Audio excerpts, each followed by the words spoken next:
But physically she wasn't up to it, and it actually made her sick, the chemicals and things. And I said to her, you have so many superpowers. What are you doing cleaning houses? Tell me, kids need tutors. University students need tutors. You've got a doctorate. Why would you not just go out and put yourself out there as a tutor? Yes, it won't be physically, it's mentally demanding, but that's what you do as a doctorate. You understand that. She'd never even thought of it. Had never even, and it certainly hadn't been considered. And then I went into, LinkedIn. Like, all of these people. Are you even on LinkedIn? And she wasn't. She didn't know that it was now the new online resume. And you and I met on LinkedIn. Oh, yes, we did. I meet a lot of wonderful women around the world on LinkedIn. Yeah, me too. And it's so important, So, so I ended up, showing her how to get a LinkedIn thing and said, go and talk to some other people in your age group and charge them some money to go and do their LinkedIns and get it set up for them. Because once you know how to do it, it's pretty easy. But most people just don't know. And, the world has changed, but her value hasn't changed. She just doesn't know how to sell herself anymore. And she started believing that the only thing she was good for was house cleaning, which is ridiculous to be one of the most highly educated people on the planet. That a job server went and told her to go and get a job being a house cleaner. I was horrified. Oh my! I know. And I hate to say it probably was a he, but actually, I think it may have been a girl. Wow. And you know what? That's why Launch Over 40 Financially Fabulous is needed, because women, we need to understand how much we can bring to the table, because we don't see it in ourselves and we can't see it in others. Yeah. And that's what that proved to me, is that we're not seeing, there's a lot of women out there who've, again, been pigeonholed into, I'm a stay-at-home mum, or do you know what I mean? And they've lost their value proposition, especially, there's a lot of well-educated women who are taking time out to have kids and finding that employers aren't wanting them back in the workplace because of this time out, and their male, counterparts are getting promoted ahead of them, even though maybe they're technically superior. We've got to start realising that our value is our value, and being, as you said, willing to charge for it, and just look at who needs us and who'd be willing to pay for it. Well, I always, my title for myself is always the creator of Launch Over 40. And there's nothing wrong with being a founder, but I always say men find, women create. And I think that's the difference with our abilities. And unfortunately, success has been defined by a male perspective, which is, I always can say, it's a straight line. Where women, we're more on a curve. Yes, we might have had to take a little step to the left because we had kids or our aging parents for different things. But we can be just as successful. Sometimes it's not more successful, because I think women are used to working with very little or raw material and making it something else, where men almost have to see it before they can move forward with it. Yes. And I love that. I'm going to change my thing from founder of Financially Fabulous to creator if I haven't already done that. I just think that we create. I say to my husband, you give me 4 words I don't like, by the time I think about it and get back to you, it's like 3 pages. Yeah. It's like, wait a minute, all I said was this. Where did you come up with that? Yeah. But that's so true. And when, and I think, the entrepreneurial brain is around creating value. And when you understand that you have value, and then you start looking at the problems and go, okay, how could I help someone suffering from this problem? Or how big is that market? How can I reach them? What could I create? And then all of a sudden, you can do it. You start seeing possibility instead of impossibility. And then then it's just strategy. Then it's just, execute. Once you've figured out where the problems are that you can help, then you can just execute, and get on with it. So I think one of the things, women need to stop doing is thinking, could I do it, or am I deserving? Like, why could I do it? And just say, I'm doing it. You're deserving. I think I actually created an award that people can download that says that you're deserving, because it's such a huge mental issue for us. And we'll spin it around with can I, and stay stuck in wondering whether we could instead of just getting on with doing it. And you can talk about creating, you can talk about a business, you can spend so long on that part of it and never get started. Amen to that. And it is about, until you take action and actually, start connecting and getting out there, it's just a dream. It's still thing. And it's that can I or could I or who am I to? And it's like, who are you not to? And that's why we started Launch Over 40, because we wanted to basically help women propel, get moving, get started. No matter what your goals are or what your desires are. I think a lot of girls have great dreams, and then unfortunately society over time has kind of beaten us down to try to conform to make other people comfortable. And I think that what happens is you get to a certain point in your life that you may not be content. You're not exactly sure why you're not content. But that's because you really know who you are and what you always desire to do. For myself, no matter what industry I was in, I always wanted to help other people. I always wanted to educate and inform. That I felt that if I never saw them again, I have helped them move forward in their life, even if we never met again. No matter if they worked with me or didn't work with me, they actually was in a better place because we had a contact. And that was always important to me personally. I felt like no matter how much money I made, how successful I was never truly successful unless I really helped people understand where they needed to be, even if they never got a chance to work with me directly.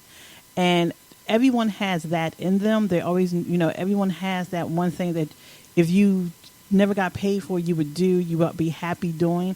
And I think what happens, because sometimes we have people around us that they can't see it in themselves, so they can't see it in you.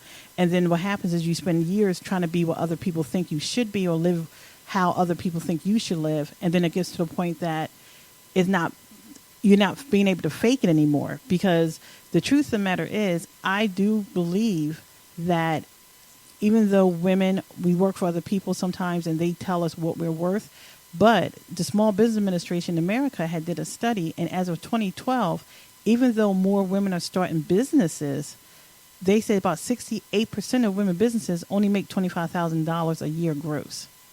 So, so it's not necessarily always somebody else looking and devaluing us. We don't value ourselves because now you're in your own business and you have the opportunity to write your own income in a sense. But yet, obviously, we think that we should be happy making a little bit of money. We can make an extra $300 or $500.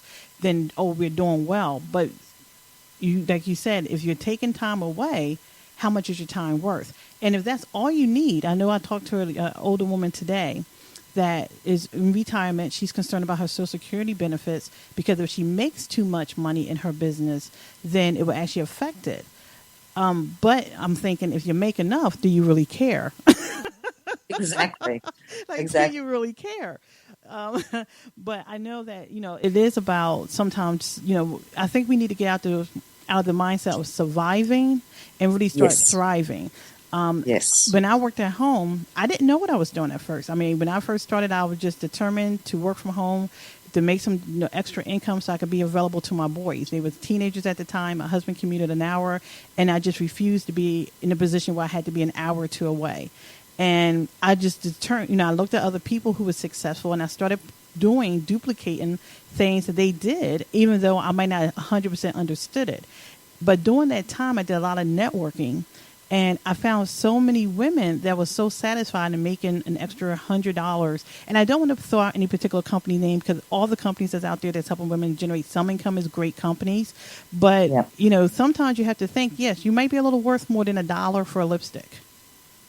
Yeah. And I think, your example's perfect because I, always think, and I think we have a bad connotation to the word profit for some reason. We say, big corporate profits and we think they're greedy.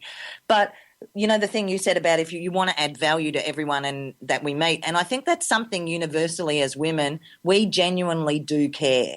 And I like to change that to profit everyone you meet. So that you change the connotation of what the value is, that you're enriching other people's lives. And I think as an educator and a trainer and all that sort of stuff, I think us women do that really, really well. And when you put the word profit, everyone you meet in there, it lessens that angst around profit and you realise it's okay to add value and it's a good thing to add value. And then when you see, in business, profits in business, you should clap. You know, when you see your friends doing well, you know, applaud their success and support them, and do look at the numbers. You know, yes, every single thing we start, like when you first bring your first baby home, you've got no clue how to be a mum. There's no instruction guide, but you do it. And then you know, the more you do it and you learn from your mistakes and you pick up and you become a great mum because you're committed to that. That's the level of commitment we need to have to our businesses, and just realise that we're all going to make mistakes. It's fine. You know, like you learn more from doing something wrong and then getting it right, and then you've got that pride. It's not about being perfect the first time. And I think that's one of the things that people just have to get, that they need to get out there and get started and listen to the feedback, and they'll get there. You know, it's one step at a time. Take the next opportunity. You know, they do present themselves. But that level of commitment that we have to our kids, if we had that level of commitment to our businesses, and it was no longer, could I make this work, but how am I going to make this work? Because you're that clear that you're going to make it work, that's when opportunities just come around, and you're on purpose. You've got clarity, and it makes such a difference. It really does. And the truth of the matter is, I know over here in America, you know, Social Security is really in danger right now. There's so much stuff going on. And, you know, the women that we're talking to tonight, that, you know, we have to understand that realistically, a lot of those benefits probably will not even be existence 20, 30 years from now. Yeah, and that's the same globally, where most of us are living in a population where there's less young people in the workforce and there's a higher older population. So there's less people paying taxes to be able to fund Social Security and the benefits. So as much as they're important, the money's just not going to be there. And so governments around the world are going to have to, look at smarter ways of doing that. And that's why financial empowerment to me is like the next big thing. Like, it's the one area we need to tackle, and we need to tackle it in every generation. You know, and whether it's the 30-year-old professional who's going to, you know, learn these lessons and then go to her mum and teach her mum and make sure she's got the right things in place and teach her kids.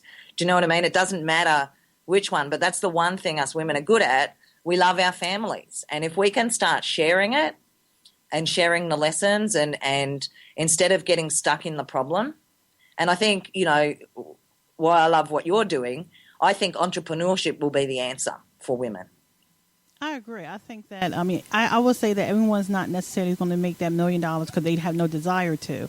You know, but at the same time, I think that I always tell people that you need to always keep money flowing. Money should be moving. You know, Yes. Stop listening to what the banks are telling you to do and start looking at what the banks are doing. Start looking at what people who have money, multi-millionaires, they always are investing their money. They're always looking for a way for their money to make them more money. They do not take their money and sit it in a corner and collect dust for 20, 30 years and expect it to be there and have enough value to help them with the lifestyle they're trying to accomplish. They always have money moving. And I think that what we need to do, especially as women, is we need to stop listening to what everybody's telling us to do sometimes and looking at what they're doing. Yes.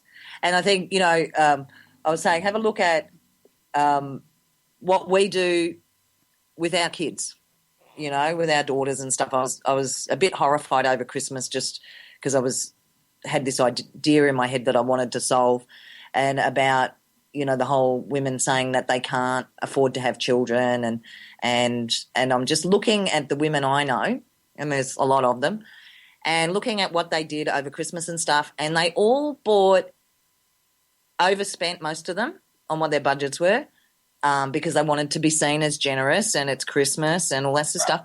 But pretty much all of them bought things that went down in value for their kids. They didn't buy things that would go up in value, like maybe a share in a bank or something. Do you know what I mean? Like, and it's like, if we could just get people to do a little bit more of give things that are going to go up in value over time and compound, then women would be hitting, you know, the age where You know, they've had